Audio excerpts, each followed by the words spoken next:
My name is Christina Stange. I'm the director of the Humanities Research Center here at VCU, and I'm also a professor of English. I am delighted to introduce to you today a good friend and one of the most amazing editors you could possibly work with, Matthew Bokovoy, who will talk to us a little bit today about working with University Press publishers and really demystifying some of the myths around the process, especially for those of you who are first-time authors. I'll introduce Matthew very briefly, and then I invite you to post questions in the Q&A or in the chat during the presentation towards the end. Matthew will speak for about, what, 30 minutes or so? Sure, about 30 minutes. About 30 minutes, and then we'll have ample time for Q&A. I have some questions of my own, but if you came prepared with some questions, make sure you get them out, and we'll address them in the order in which we receive them. So for those of you who don't know Matt, Matt received his PhD in history from Temple University and is now a senior acquisitions editor for Native American and Indigenous Studies, cultural anthropology, history of anthropology, ethnography, global borderlands history, memoir, and general nonfiction of the American West at the University of Nebraska Press. And he has edited over 60 award-winning books. Is that an accurate number? 60 award-winning books is a lot. He previously worked at the University of Pennsylvania, Temple University, Oklahoma State University in the history of the American West, the U.S. social history, architecture and urbanism, and U.S. and European cultural and intellectual history. He's a former literary editor at the University of Oklahoma Press and was the editor-in-chief at San Diego History Center's Journal of San Diego History with 22 years of experience in scholarly publishing. He himself is an author. He published the San Diego World's Fair and Southwestern Memory, 1880 to 1940, with University of New Mexico Press in 2005, and contributed to the museum catalog Designing Tomorrow, America's World's Fairs in the 1930s, published by Yale in 2010. He's currently working on a writing project titled A Revolutionary Age, America 1940 to 1975. He's a member of the board of directors of international publishers in New York City and the KZUM 89.3 FM station in Lincoln, Nebraska Corporation for Public Broadcasting Station. And the last thing I'll mention is that we were very fortunate and honored to work together this past summer on organizing a wonderful symposium. I have, can see that, but I have the poster on the wall here, the ICA at 100, the Indian Citizenship Act at 100, Indigenous Rights, Indigenous Futures at University of Bordeaux-Montaigne in France. So Matt Bokovoy, thanks so much for being here, and the floor is yours. Yeah, thank you, Christine and Ronnie, for inviting me today. It's a pleasure to be addressing everybody for the publishing workshop. What I'd like to do is just kind of talk about various intellectual and business aspects of scholarly publishing, kind of generally here at the beginning, and then going through lots of things that emerging scholars and scholars need to know about approaching and working with university presses. I'll talk a little bit about working with what are called trade publishers. These are commercial publishers in the private sector, which is quite distinct from university presses. We are almost exclusively nonprofit corporations. And then, to talk about where scholarly publishing fits within like an overall like North American book market, and what the mission of university presses is today. So, that university presses, we have our own trade organization. It's called the Association of University Presses. It used to be called the American Association of University Presses, but as we took on more foreign members, they changed the name about 5 or 6 years ago. And in the AUP, there's roughly, there's 160 university presses. And so the AUP is kind of like our advocacy or lobbying organization within, you know,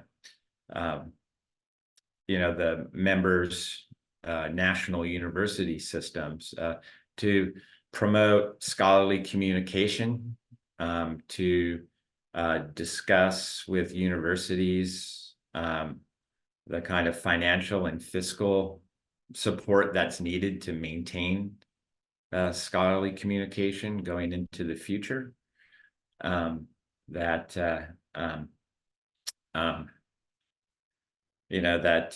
the organization has a annual conference every June where people working at university presses, it's just like a regular academic conference where we're talking about challenges that are going on in scholarly publishing, whether it's like editing manuscripts or production issues or like fiscal financial things, acquisitions, and the business side of scholarly book publishing.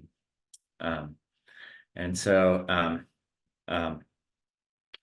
that there aren't any university presses that, for example, really run a profit, except the very large ones like Oxford and Cambridge University presses. Some of the smaller presses sometimes do, but that in the main, the ecosystem of scholarly communication requires a campus or a campus system to financially support it in order to maintain scholarly communication across all disciplines that are reflected on a campus and its offering for students. Usually it's about 5 to 10% of budget. So if your university press brings in $1 million a year, the financial support will be between $50,000 and $100,000. If it's $10 million, it can be $500,000 to $1 million per year. And so that's because the scholarly book market is very small. It's mostly confined,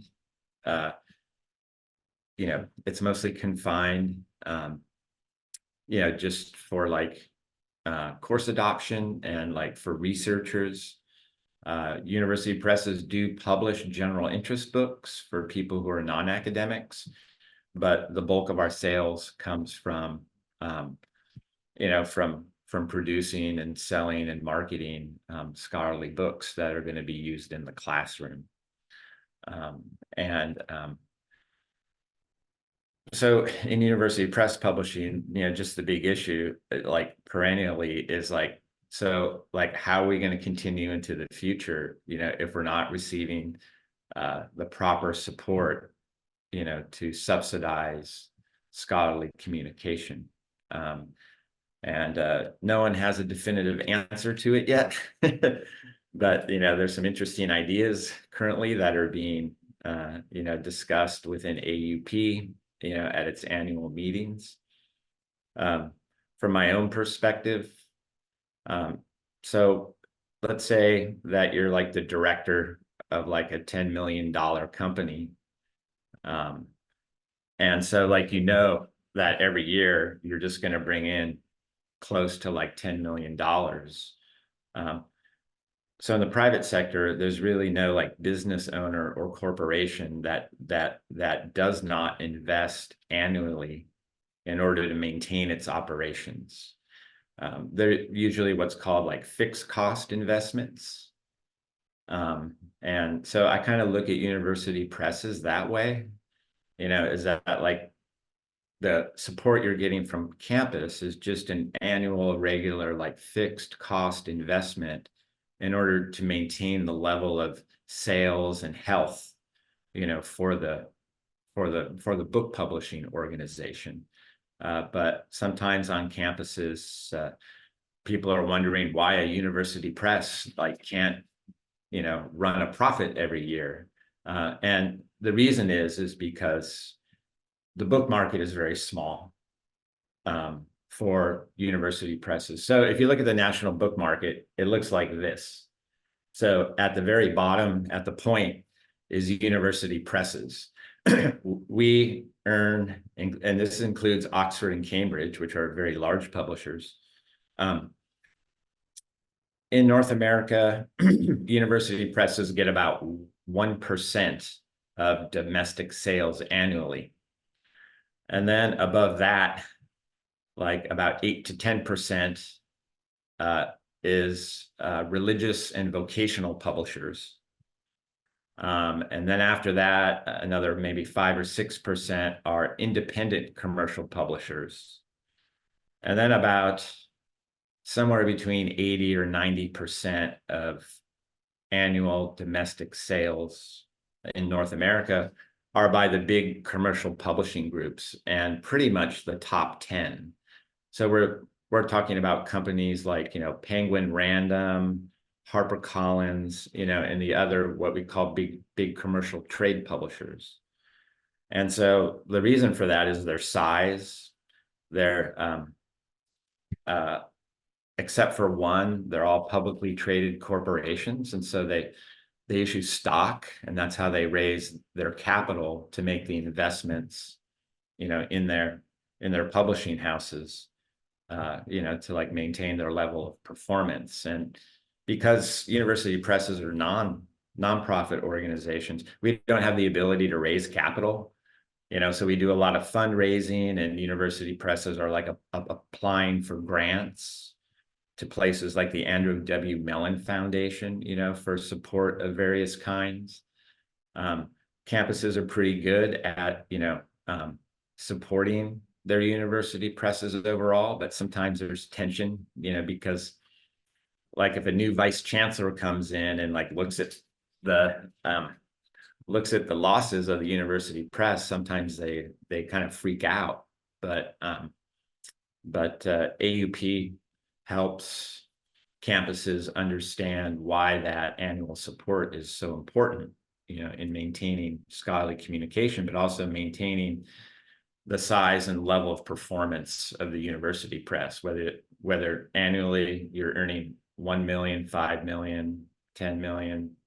Bigger university presses are doing somewhere between 20 and $50 million a year in annual sales. So in a nutshell, that's kind of like where university presses are, kind of in the publishing ecosystem. And so I'll get to the particular matters of for all of you scholarly writers, whether you're a first-time author writing your first journal articles or your first book, and also more senior scholars who are mid-career or at the full professor level, doing like second, third, fourth, fifth books. So one of the most important things in finding a university press, for your book project, or to look at a university press that has like a journals division, is to a lot of scholars are already familiar with what university presses publish, but it's just to go to their directory and look at their acquisitions editors, because their specialties kind of constitute in the sum the core editorial program of the publisher. Now, the bigger publishers have like a broader core editorial program than the small publishers. But you want to like choose and engage the right acquisitions editor if you're sending them a query or a book proposal. For academic journals, university presses kind of manage them and publish them. But if you want to publish a journal article, is that you look at that journal, and the person who's the editor of the journal is the person that you want to contact. And for submitting journal articles is, to read maybe articles out of the previous year or 2 years to get a sense of what kind of discourse and what kinds of subjects and topics, that the journal is currently publishing. So you want to make sure you choose a journal appropriately, and not to send them something that they're not talking about currently. Is that you want to make sure that your work fits into like an ongoing and the most contemporary conversation about whatever your research area is. And so for also like approaching publishers, we attend a lot of academic conferences every year. And the majority of people attending those in the book exhibition are acquiring editors like myself. And, our job is to, support the academic organization, by having our books there. We're there to support our authors who have just published books. And then the acquiring editors are there to talk to, like potential future authors. We love talking to people, and we love people just walking up to us, at the booth and like engaging us and stuff. So, if you're kind of a junior scholar and you're getting close to finishing your dissertation, like don't be shy when you're at the academic conference to go up and talk to the acquiring editor of the university press that you want to publish with, because like that's our job. We love we love hearing about people's book projects. We like engaging with scholars. And so so like don't be deterred like when you're there that you're like imposing on us. We want you to come up, and we want to hear what you're working on. That's what makes it so fun to work in book publishing. And so I guess this is more for like first-time authors, but once you've talked to like an acquisitions editor, and once you've kind of like looked at a number of university presses, and then you choose the one that you like the best, maybe after talking to an editor, that we're gonna either want to see a book proposal if you're not done with your manuscript. If you're done with your manuscript, that your editor will ask for it. Or if you're like 3 or 4 months away from finishing, they'll say, well, what, skip the proposal, just send me the manuscript. When you choose your publisher and send your materials, we're going to send it out for peer review. And so for a book proposal, like you'll want to have a pretty substantive beginning part that like lays out the argument and theoretical issues and just the descriptive, descriptive narrative of what your book is about. Some of that can come out of the introduction to your book project. We like to see an annotated table of contents. We like to see what the page count and the word count is, and whether there's going to be any illustrations or maps or tables in the book. We like to see kind of a short bibliography, particularly the archival or primary sources that you're using in the book project. And if possible, to send out to peer reviewers, we would just like to see like one sample chapter along with your book proposal. At the end of the peer review process, after we send your materials out to peer reviewers, with a proposal, many publishers will offer an advance contract for your book at that point.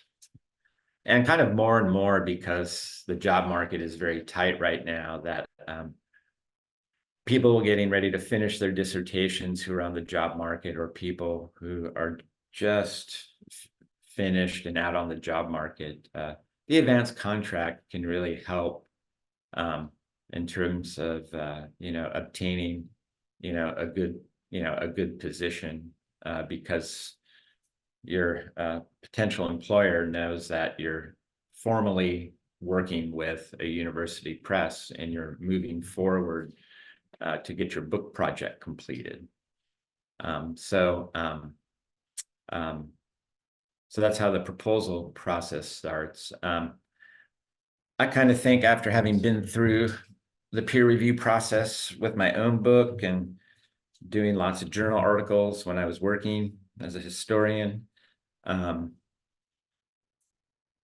have to say, if you have a revised dissertation manuscript ready for your publisher, I always feel it moves the project along a little more rapidly if you've revised your dissertation so it does not read like a thesis and reads more like a book. I mostly acquire in history, and so these books tend to be kind of more narrative and descriptive, but you don't want it to read like a thesis. You don't want like a literature search being your introduction and your first chapter, perhaps. But you want but if you're working kind of in the humanities and social sciences, that you want it to resemble kind of a regular academic monograph in whatever discipline that you're working in. And having a full reading on a complete manuscript, you just get a full set of comments from the peer reviewers, and the expectations that the peer reviewers have in terms of recommending changes you could make to the manuscript. It sets the expectation of what the scholar has to accomplish in order for the book to eventually be approved for publication. And for first-time authors, I mean, it's regular that the first reading of your manuscript will be revise and resubmit. But at that point, publishers can also offer an advance contract to you to make the relationship, formalized between yourself and the publisher. But sometimes the reading of a proposal can be, you're not getting a full set of comments because the reviewer isn't seeing the whole work. But we accommodate our authors, kind of based on where they're at in their careers. We can start with the proposal, or if you have a manuscript, we can start there. And so, I'd like to move on to defining the audience for your work. So the natural audience for your work, for you're writing a scholarly monograph, are all the sources that are like the secondary literature that constitutes your book manuscript. So those are like the people and the scholars and the subject areas that's going to be your main audience. And if you're doing interdisciplinary work, the more thorough that you're going through the subject by discipline and then incorporating those people's work into your own, can expand greatly the audience, the scholarly audience, the teaching and pedagogical possibilities of your work. So whoever you're citing and engaging with, like, those are the people that are going to buy your book and assign it in a classroom. The most important thing is to think of your book as it's like a node or like a nexus point for lots of different conversations. And so the way that you engage with other scholars and write your book is to, be generous in your engagements with other people's work, and to create like a writing style that invites people into the book, and to design your book like the procession of its argument, the primary sources that constitute the base of the research, is to write in a way that invites people into like engage with your work. Because if you do that, more and more and more scholars in similar subject areas will come to your work. And so that's a really important thing, is to like, the book is a nexus point for productive conversations with other people. And we're all going to be working on a similar thing for like the next, like 20, 30, or 40 years, and so you want to be kind of cool in the way that you set up your book, because you want people to come to it. And so there's with some disciplines, I think it's most germane to literature departments and history, is that sometimes with your work, depending on what subject you have, there are like literary and commercial possibilities for your work. So for example, right now, every year for like the last 7 or 8 years, the genre of biography, the sales just keep going up like a lot every year, about 10% per year. Conversely, international relations, historical nonfiction, and politics is going down by about the same rate. And my assistant and I and some of my colleagues, we like look at those trends, and then we try to interpret what's going on. My hunch is that people are saturated with like international relations, politics, and like history, like on social media.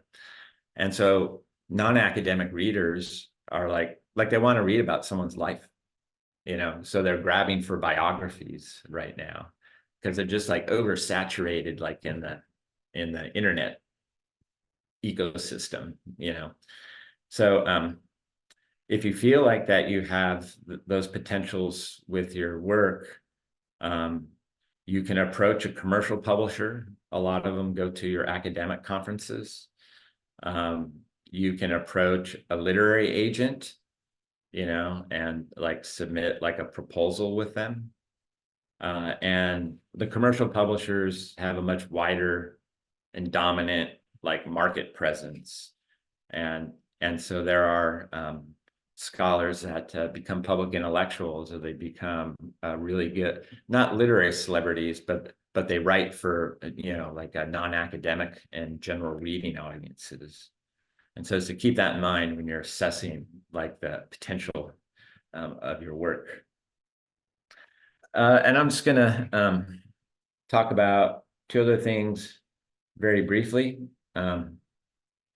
So like university presses, the majority of books we publish are scholarly, and a very small percentage at most university presses is about 20% general interest, about 80% scholarly.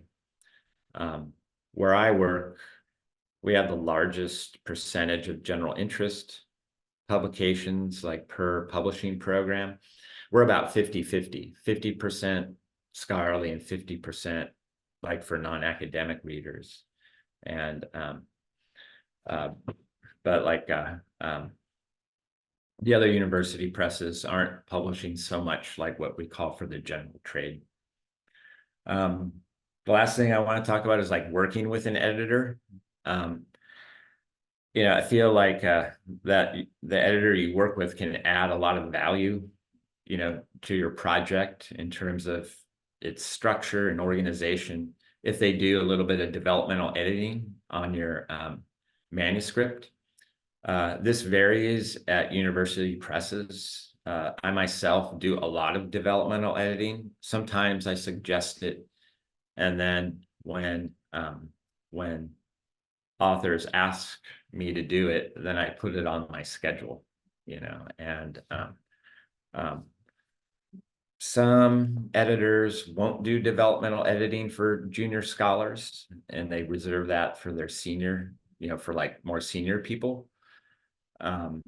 But the way that I look at my job is I'm just here working, and it might take me like 3 or 4 weeks to get to your manuscript to work on it. But I don't turn people away, if they ask me to do it. I feel like it's a responsible part of the job of being an acquiring editor, is to help the writer develop their talent.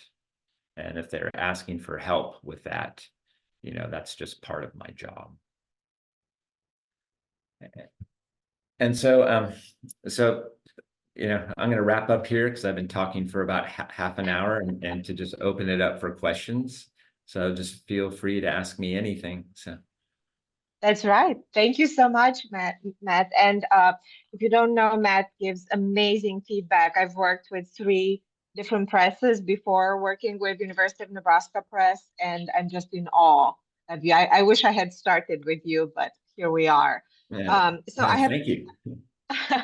I have a very practical question, and this comes from we have a new initiative or project here at the HRC where we would like to support our authors to do book workshops, to invite a scholar from outside and some of our colleagues here to make the manuscript the best before in the best possible shape before they submit it. Do you have any specific advice for making the best of this experience, particularly for the author and their manuscript?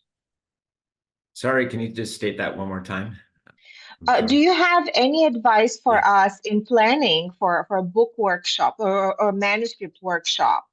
And then for making the best of it, like what are some strategies to plan ahead, and to make sure the author gets the most of it? And I see one of our potential authors here with us today, so I think this might benefit actually a few people in the audience. Yeah, I mean, I think for scholarly writing is like really, I'm just going to kind of speak about working with historians, because like 95% of the people I work with are like historians, maybe 90. But that really transitioning like your dissertation to a book. So like your thesis, you're presenting it to your committee, and they're wanting to see that you have like a mastery over, all the work, like in a number of different subject areas. And so for like history, anthropology, and for, literary studies, is like the introduction in the first chapter, is like, as so-and-so argue, as so-and-so argue. And my argument is, moving the dissertation like into like a mature book manuscript is you do that, you do that like you do it heuristically, which is to group, like schools of thought together more briefly, but to always like lead with your own, argument, and like the themes and the sub themes and your interpretive scaffold, at the beginning. And so it's where you're kind of like revising the dissertation, where you're putting like your material in the center instead of like surrounding it with all the secondary literature, and all the other prior scholars in the field. And like in terms of, book structure, anthropology and literary studies, like they tend to write books that are like that proceed by topic or by case study. For historians, they have the luxury of writing chronologically. Literary historians will also write chronologically, whether they're writing a literary biography or they're, doing basically like literary intellectual history, like, American literature from 1880, to like 1945 or something, it's easier to write chronologically, because it allows you to deal with the material in like simultaneous developments. Writing topically is very hard because you don't want to repeat yourself between chapters and Yeah. not to have too much overlap. So Yeah. So my question, thank you. This is very useful. My question was more yeah. about the nuts and bolts of organizing a manuscript workshop on campus. So, what do you have any advice for us in preparing for such a workshop, in, targeting people in the field, in inviting our colleagues? Like, what works best? Because I'm assuming you've already done this many, many times. Yeah. For like a writing workshop, is to make sure that it meets regularly. And I would do it twice a month. No. For the book workshop. So the manuscript is done, almost Okay. ready to go to the press. Oh, And we have okay. this manuscript workshop where we invite a couple of colleagues from the outside and Okay. some of I our see. own colleagues. And then that's the last sort of read through before it goes. And I'd like to make sure that we do the best job we can so we can send off the best possible manuscripts. Sure. Um, to set up that kind of workshop is just to have like a few scholars from the campus involved. And I would only invite 1 or 2 people and not to invite more than that, because the more people that you would like invite, it's just like too many cooks in the kitchen, and so just to have like, really good people from your campus and invite 1 or 2 really good people can keep the focus of the manuscript workshop, so that the scholar, isn't just getting like way too much feedback that's coming from, different All angles. over the place. Got it. Yeah, because there's a certain point where like, for every writer, is that like you have a vision of what the book is, and you'll get some feedback about whether that is sound or not. But Mhm. if the scholars kind of drafted everything well, that you want to try to maintain their vision of the book as much as possible, and to make that clear to the people attending the workshop. So like the writer always wants to make a choice and to maintain the vision of their book in a particular kind of way, whether it's before feedback or after feedback, and so that's what I would recommend, is just not to have too many people involved in the workshop. Okay. If you're inviting someone from outside, like 1 and maximum 2. Okay.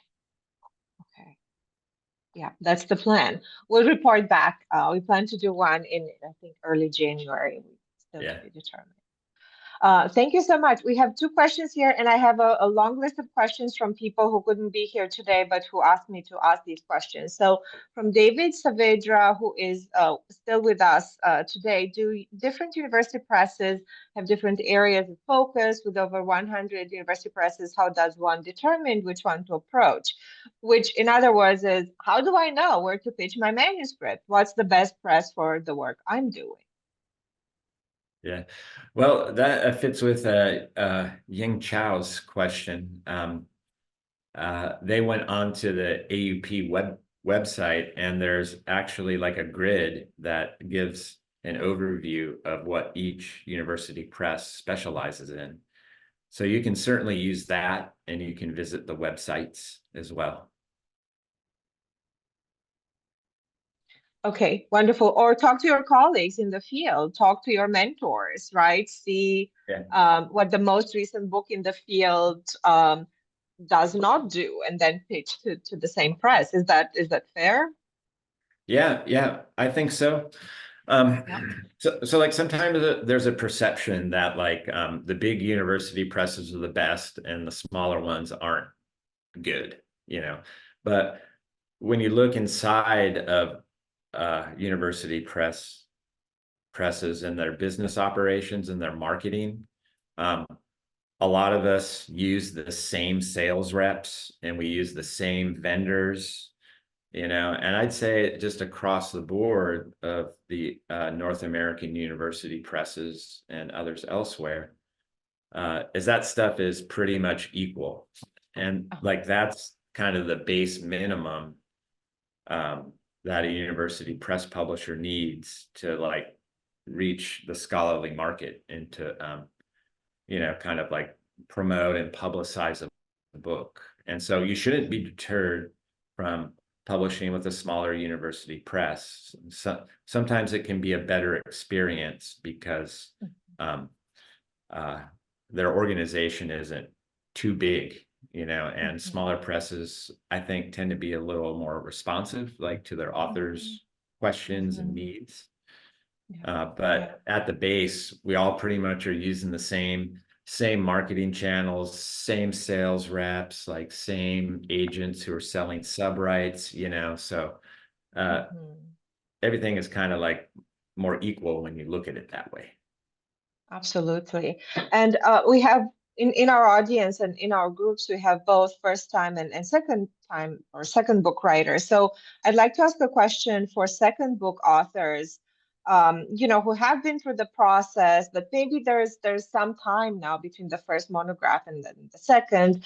Life obligations, a lot of time has passed and a lot of rules maybe have changed since they published their previous monographs. So for second monograph authors, should they approach the process differently now that they've published a first book? What are some additional considerations that they should keep in mind as they prepare this manuscript for review? Sure. When I work with scholars who've already written a book or two, the tendency as an acquiring editor will just ask to see the manuscript when it's done, unless the scholar needs like an advanced contract for some career related thing. But what I notice is that experienced authors, they prepare their manuscripts better, they take more time, or they'll take the proper time for the manuscript to be pretty clean, like when they send it to the publisher, and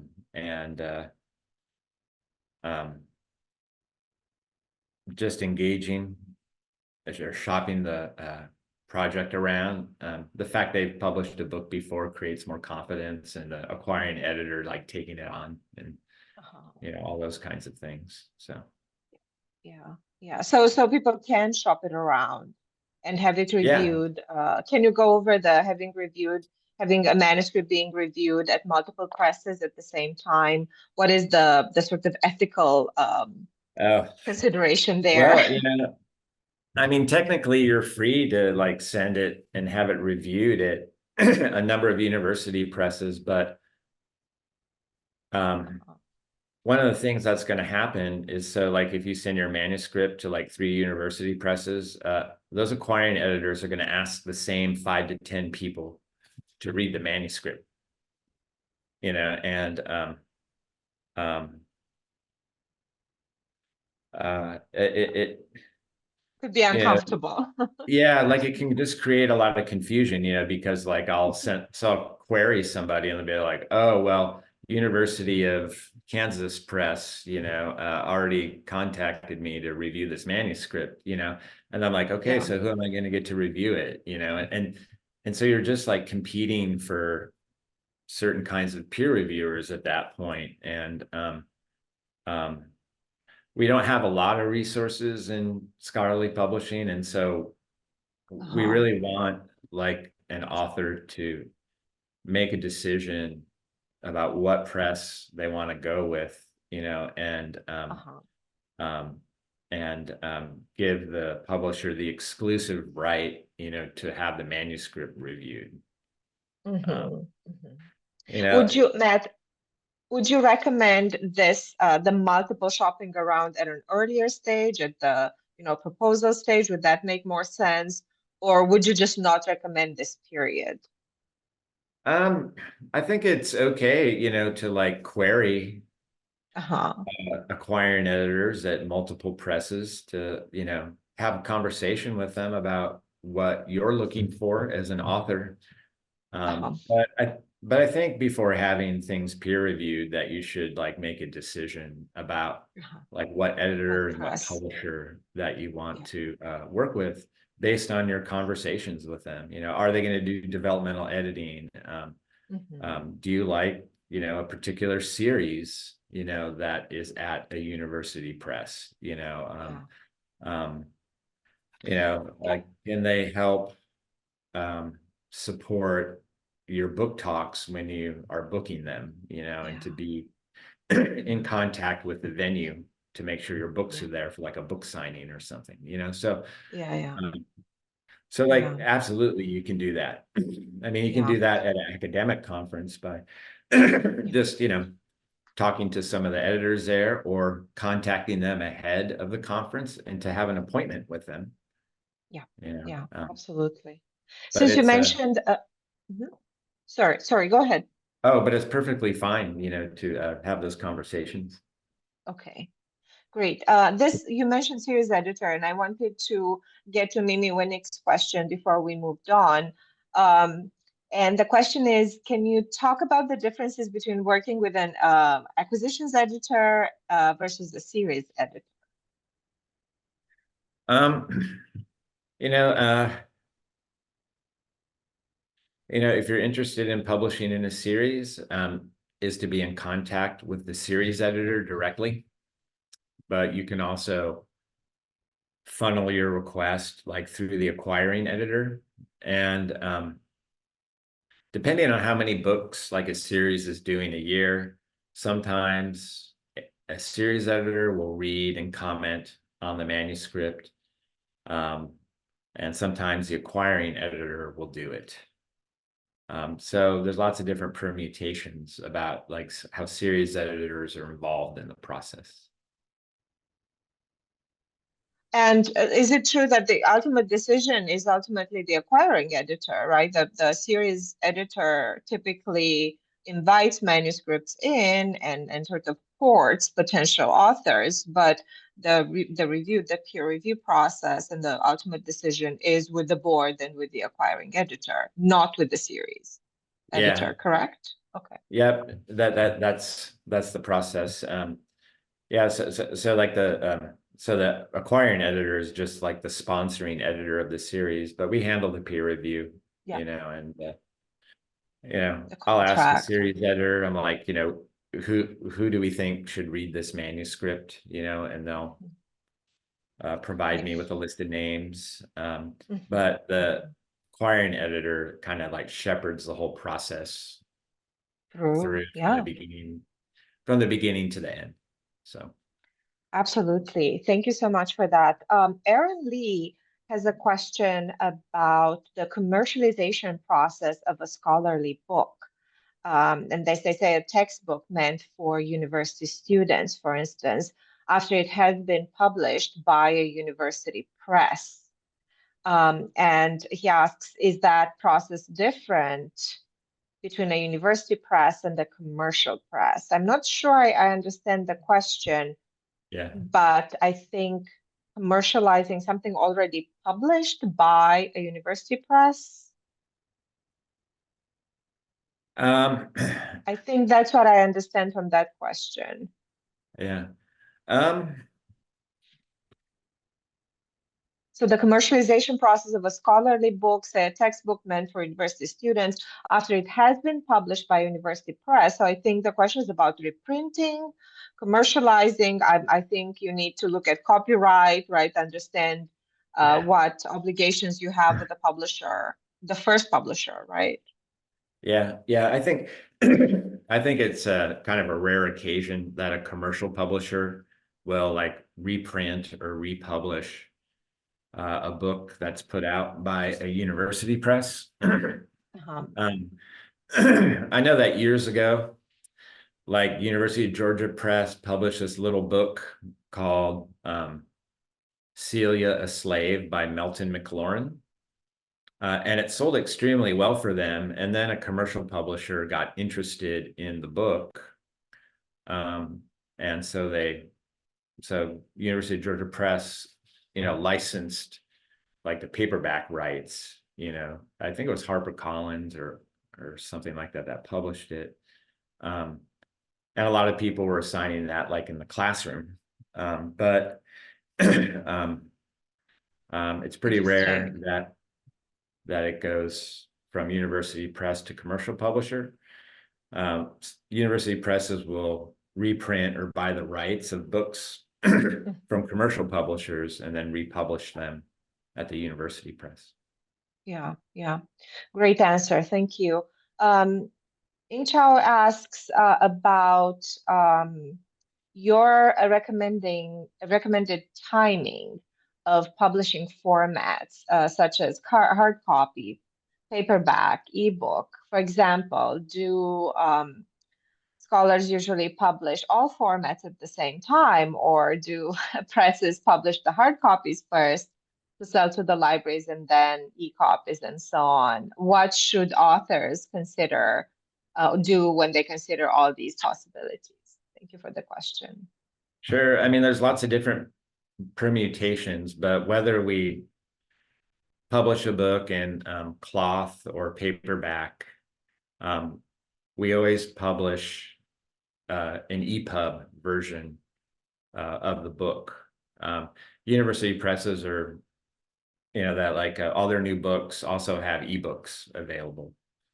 And that's because of like marketplace and marketplace demands and vendor demands. So for example, Amazon, really won't carry a publisher's book if it's not available as an ebook, and so that's incentivized book publishers to make sure that like the ebook is available at the same time, the new cloth edition is. Right. Moving from cloth to paperback, this is a question I get a lot from scholars. Libraries and research libraries prefer cloth in their stacks because the books last longer and they don't need to be rebound. But I mean, for me, when I published my book, it was in cloth for a long time and then it went into paperback. And there's different performance dynamics between like a cloth and a paperback. The cloth is always a little more expensive than the paperback, but I look at it as like two different revenue stages for the physical book. Your cloth royalties will be like the most amount of royalties that you'll probably receive for your book, and then when the publisher feels like the cloth demand is going down a little bit, then they'll bring it out in paper, or there's really good book reviews of the book and then we bring it out in paper. And that's like another revenue stage for the author to receive royalties. So like a lot of people say, well, can't we just start with a paperback because like it'll be course adopted right away? But knowing preferences of scholars, like they kind of want to wait to read the book and they kind of want to wait to see what the book reviews of a book is before they assign it in a course. And those reviews come 18 months to 36 months after the book is published. So, so that like, I wouldn't recommend like starting in paper because it's not a sure thing that your book is going to be course adopted until people are reading it. It's going to take them a while to read it, and start discussing it and reviews coming out. So, so it's to think about the cloth to paper as like it's like a staging, a trajectory. And in some cases, we're very lucky with co-editor recently, the press offered all the options up front. So it came out in all three options right off the bat, which was very helpful. I have a couple more questions here before we go today. And I know you mentioned advanced contract, and just I'm sure everyone knows that there's a difference between advanced contract and final contract. But with that in mind, especially for junior scholars or for first-time authors, what should they keep in mind when they receive a book contract, and how should they negotiate? What should they ask for if they can ask for things? Like what would be some of I know some presses have pretty standard contracts and they say these are the numbers of copies, Yeah. like there's no advance, right? But Yeah. if you have room for negotiation, what can you ask and should you ask for? Well, let me think. I think it's so like a publisher will offer particular terms for royalties. I think one of the things you can ask for because it rewards like sales performance is to request what's called an escalator clause. So, that your royalties would be like 5% net from 0 to 1,000 copies, then maybe like 7% from 1,000 copies to like 5,000 copies, and then like 9% net thereafter. For like electronic sales royalties, there's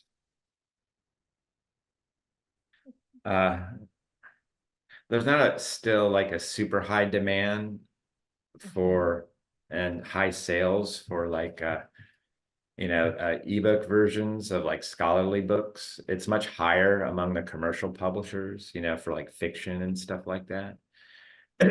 So we like offer a standard like 15% net. But there are some authors that ask for more. But they tend to be like our trade authors and not really scholarly authors.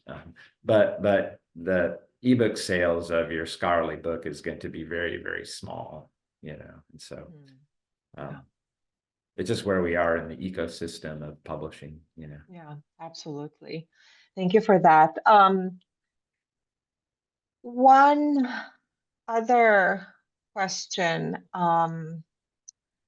I was thinking of, it just went away. Sorry. Oh, because it's such a sore point for so many of us. I thought I would ask in hopes that it might help some of the colleagues commiserating here and trying to move books along. What advice do you have regarding book introductions?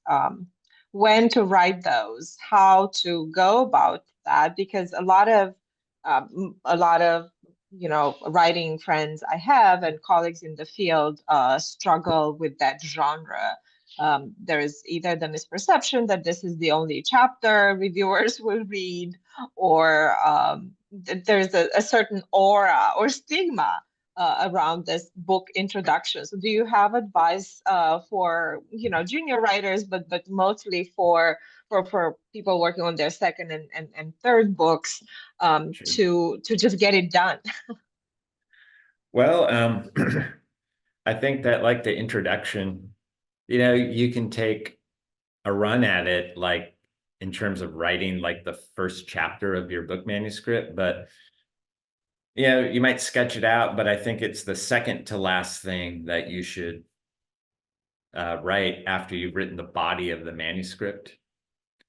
And then like the last chapter you write is like the conclusion or like an epilogue or whatever.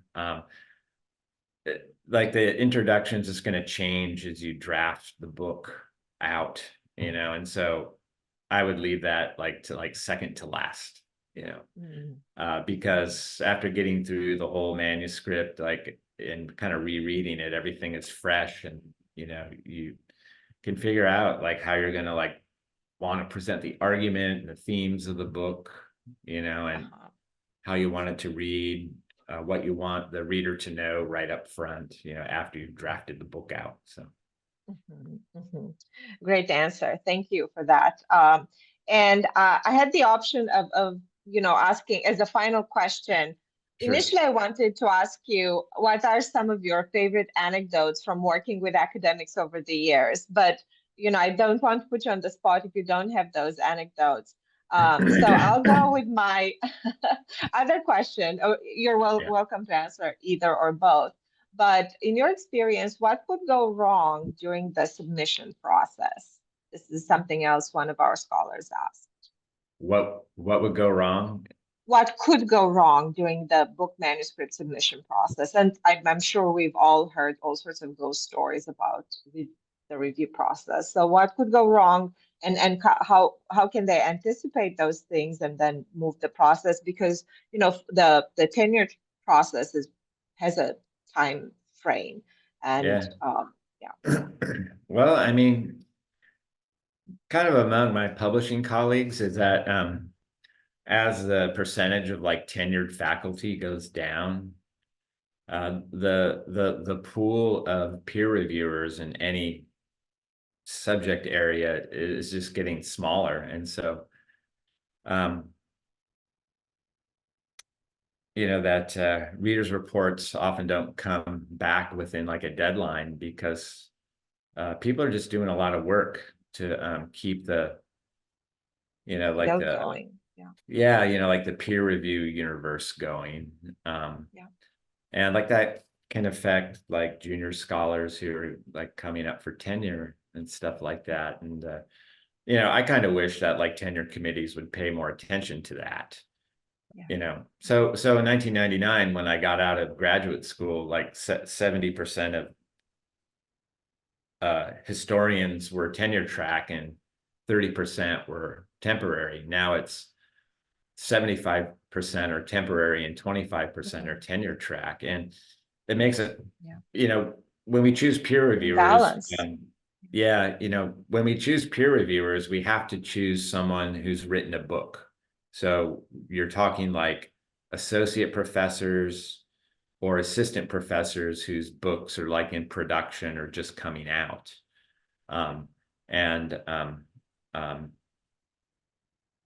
That makes the pool of reviewers even smaller, like in a particular subject area. So, I think I can speak for a lot of my colleagues is that I kind of want tenure committees to kind of like pay attention to those dynamics in whatever scholarly field, because it's just taking longer and longer, for people to find time to review manuscripts, or they're getting asked all the time to read, Yeah. That's a good point. And there, it sounds like there isn't much the author can do at that point other than wait and maybe keep writing queries and yeah. It could be because the solution there isn't just the editor going out and finding another reader, but is to It could encourage take the person. longer.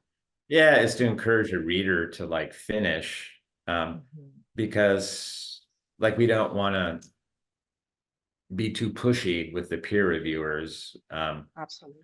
Yeah, it's called like burning the reviewer. Like if you just like keep pushing on them, like they're not going to finish or they're just not going to do it, but it's just to be patient. People have things going on in their lives, or like, they're, trying to get through their commitments as much as they can. So like we give 8 to 12 weeks. So that's 2 to 3 months to review a manuscript, but it's, pushing 4 or 5 months sometimes until we get them back. Yeah. And that's good to know going in, right, for new authors. Well, Matt, thank you so much. I'm sorry we went a little bit over time, but this was good stuff. I don't know if you have any final thoughts or final advice or things we haven't said. I think we covered a lot. I really We appreciate did. the questions from the people who are attending today. I guess Some like people the had to last, go. like my parting thought is, don't be afraid to approach an acquiring editor or a journal editor, and to make queries with them, because like that's the reason why we do the work. We are looking for authors to work with and scholarship to publish, and so take the initiative and don't be shy. Keep writing. Don't be shy. And thank you so much for all your time and wisdom. Thanks so much, Matt. We'll see you All right, well, soon. thank you.